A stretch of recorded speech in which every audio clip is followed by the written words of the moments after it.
The Art of War by Sun Tzu, 5th century BC. Chapter 5. Energy. Explains the use of creativity and timing in building an army's momentum. 1. Sun Tzu said, "The control of a large force is the same principle as the control of a few men. It is merely a question of dividing up their numbers. That is, cutting up the army into regiments, companies, etc., with subordinate officers in command of each." Tumu reminds us of Han Xin's famous reply to the first Han Emperor, who once said to him, "How large an army do you think I could lead?" "Not more than 100,000 men, Your Majesty." "And you?" asked the emperor. "Oh," he answered, "the more the better." 2. Fighting with a large army under your command is no wise different from fighting with a small one. It is merely a question of instituting signs and signals. 3. To ensure that your whole host may withstand the brunt of the enemy's attack and remain unshaken. This is effected by maneuvers direct and indirect. We now come to one of the most interesting parts of Sun Tzu's treatise, the discussion of the Chang and the Chai. As it is by no means easy to grasp the full significance of these two terms, or to render them consistently by good English equivalents, it may be as well to tabulate some of the commentators' remarks on the subject before proceeding further. Li Chuan. Facing the enemy is Cheng, making lateral diversion is Chai. Chia Lin. In presence of the enemy, your troops should be arrayed in normal fashion, but in order to secure victory, abnormal maneuvers must be employed. Mei Yao Qin. Chai is active, Cheng is passive. Passivity means waiting for an opportunity, activity brings the victory itself. Ho Shi. We must cause the enemy to regard our straightforward attack as one that is secretly designed, and vice versa. Thus Cheng may also be Chai, and Chai may also be Cheng. He instances the famous exploit of Han Xin, who went marching ostensibly against Lin Chen, now Chaoai and Shenxi, suddenly threw a large force across the Yellow River in wooden tubs, utterly disconcerting his opponent. Chai and Han Shu, ch. 3. Here, we are told, the march on Lin Chen was Cheng, and the surprise maneuver was Chai. Cheng Yu gives the following summary of opinions on the words. Military writers do not agree with regard to the meaning of Chai and Cheng. Wei Liaosu, 4th cent. BC. says, direct warfare favors frontal attacks, indirect warfare attacks from the rear. Cao Kung says, going straight out to join battle is a direct operation. Appearing on the enemy's rear is an indirect maneuver. Li Weikong, 6th and 7th cent. AD. says, in war to march straight ahead is Cheng. Turning movements, on the other hand, are Chai. These writers simply regard Cheng as Cheng, and Chai as Chai. They do not note that the two are mutually interchangeable and run into each other like the two sides of a circle. See Infra, section 11. A comment on the Tang Emperor Taizong goes to the root of the matter.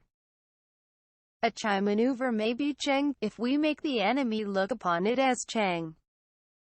Then our real attack will be Chai, and vice versa.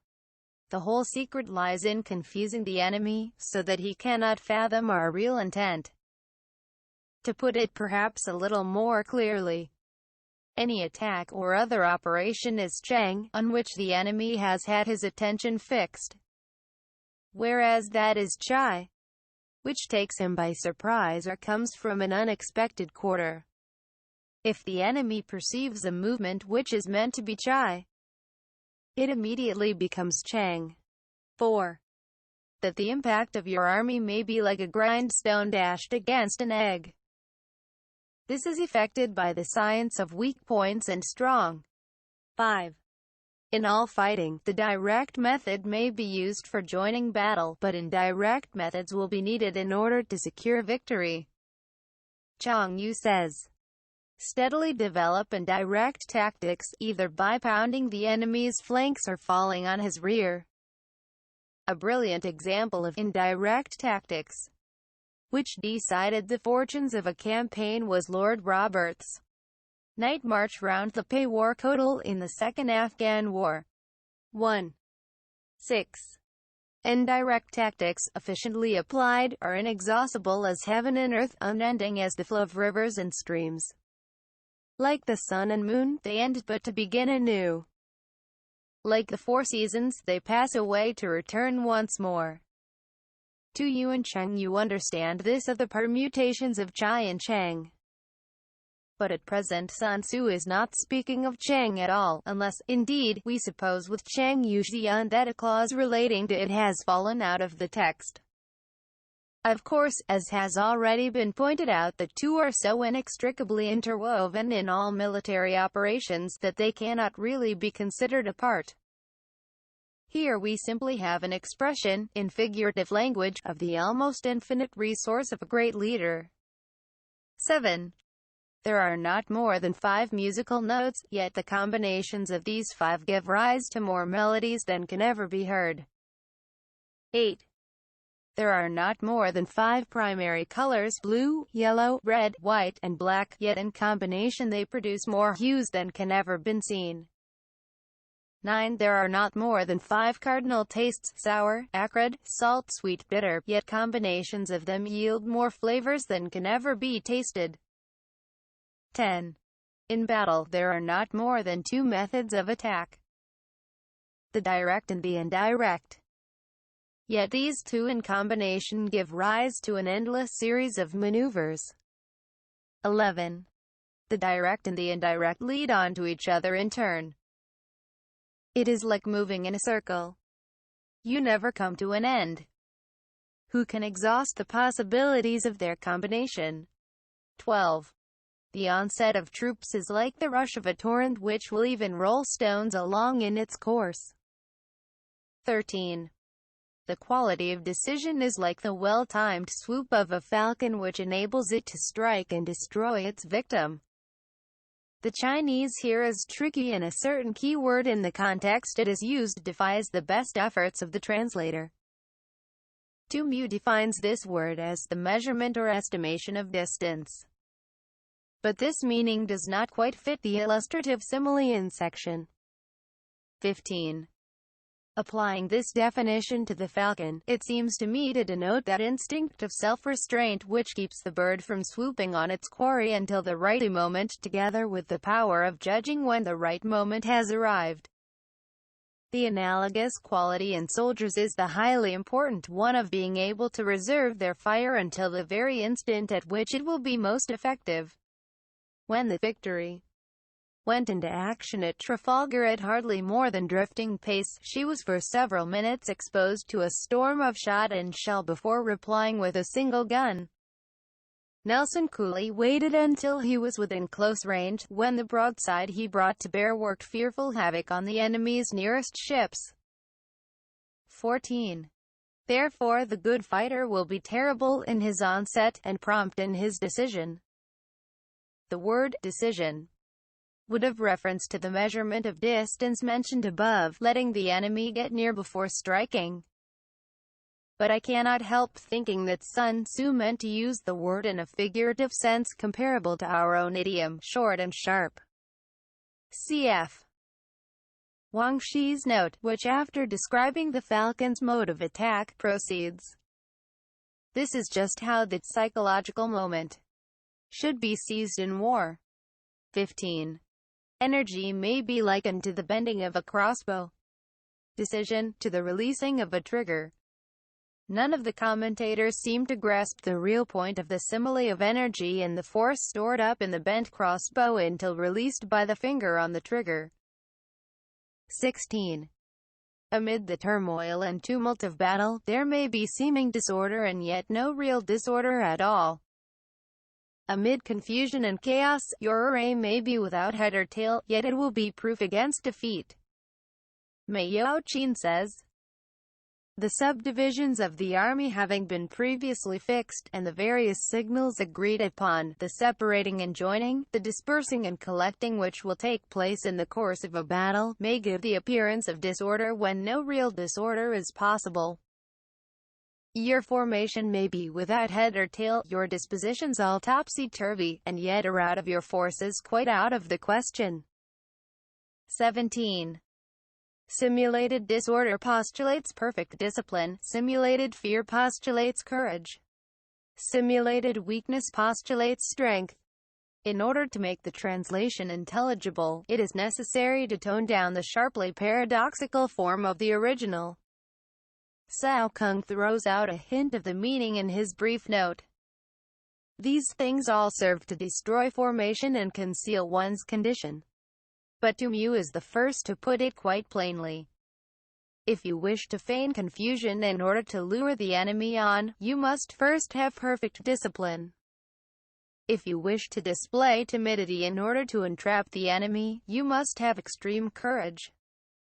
If you wish to parade your weakness in order to make the enemy overconfident, you must have exceeding strength. 18. Hiding order beneath the cloak of disorder is simply a question of subdivision. See Supra, Section 1. Concealing courage under a show of timidity presupposes a fund of latent energy. The commentators strongly understand a certain Chinese word here differently than anywhere else in this chapter. Thus Tu Mu says, seeing that we are favorably circumstanced and yet make no move, the enemy will believe that we are really afraid. Masking strength with weakness is to be effected by tactical dispositions. Chang Yu relates the following anecdote of Cao Su, the first Han emperor. Wishing to crush the Xiongnu, he sent out spies to report on their condition. But the Xiongnu, forewarned, carefully concealed all their able-bodied men and well-fed horses, and only allowed infirm soldiers and emaciated cattle to be seen. The result was that spies one and all recommended the emperor to deliver his attack. Lu Qing alone opposed them, saying, when two countries go to war, they are naturally inclined to make an ostentatious display of their strength. Yet our spies have seen nothing but old age and infirmity. This is surely some ruse on the part of the enemy, and it would be unwise for us to attack. The emperor, however, disregarding this advice, fell into the trap and found himself surrounded at Potang. 19. Thus one who is skillful at keeping the enemy on the move maintains deceitful appearances, according to which the enemy will act. Cao Kung's note is, make a display of weakness and want. Tu Mu says, if our force happens to be superior to the enemy's, weakness may be simulated in order to lure him on. But if inferior, he must be led to believe that we are strong, in order that he may keep off. In fact, all the enemy's movements should be determined by the signs that we choose to give him. Note the following anecdote of Sun Pin, a descendant of Sun Wu. In 341 BC, the Chai state being at war with Wei, sent Tian Kai and Sun Pin against the general Pang Xuan, who happened to be a deadly personal enemy of the latter. Sun Pin said, the Chai state has a reputation for cowardice, and therefore our adversary despises us. Let us turn this circumstance to account. Accordingly, when the army had crossed the border into Wei territory, he gave orders to show 100,000 fires on the first night, 50,000 on the next, and the night after only 20,000. Pang Xuan pursued them hotly, saying to himself, I knew these men of Chai were cowards. Their numbers have already fallen away by more than half. In his retreat, Sun Pin came to a narrow defile, which he calculated that his pursuers would reach after dark. Here he had a tree stripped of its bark, and inscribed upon it the words, under this tree shall Pang Xuan die.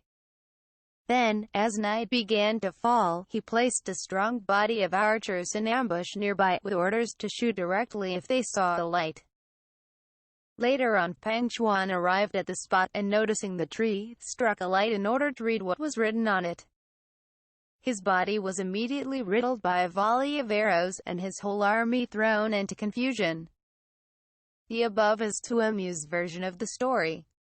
The Shikai, less dramatically but probably with more historical truth, makes Pang Chuan cut his own throat with an exclamation of despair, after the rout of his army. Closing square bracket dot. He sacrifices something, that the enemy may snatch at it. 20. By holding out baits, he keeps him on the march. Then with a body of picked men, he lies in wait for him. With an emendation suggested by Li Qing, this then reads, he lies in wait with the main body of his troops. 21. The clever combatant looks to the effect of combined energy, and does not require too much from individuals. Tuomu says, he first of all considers the power of his army in the bulk. Afterwards he takes individual talent into account, and uses each man according to his capabilities. He does not demand perfection from the untalented. Hence his ability to pick out the right men and utilize combined energy. 22. When he utilizes combined energy, his fighting men become as it were like under rolling logs or stones. For it is the nature of a log or stone to remain motionless on level ground, and to move when on a slope. If four-cornered, to come to a standstill, but if round-shaped, to go rolling down. Cao Kung calls this the use of natural or inherent power. 23. Thus the energy developed by good fighting men is as the momentum of a round stone rolled down a mountain thousands of feet in height. So much on the subject of energy. The chief lesson of this chapter, in Tuomu's opinion, is the paramount importance in a war of rapid evolutions and sudden rushes. Great results. Odds can thus be achieved with small forces. 1. 41 Years in India. Chapter 46.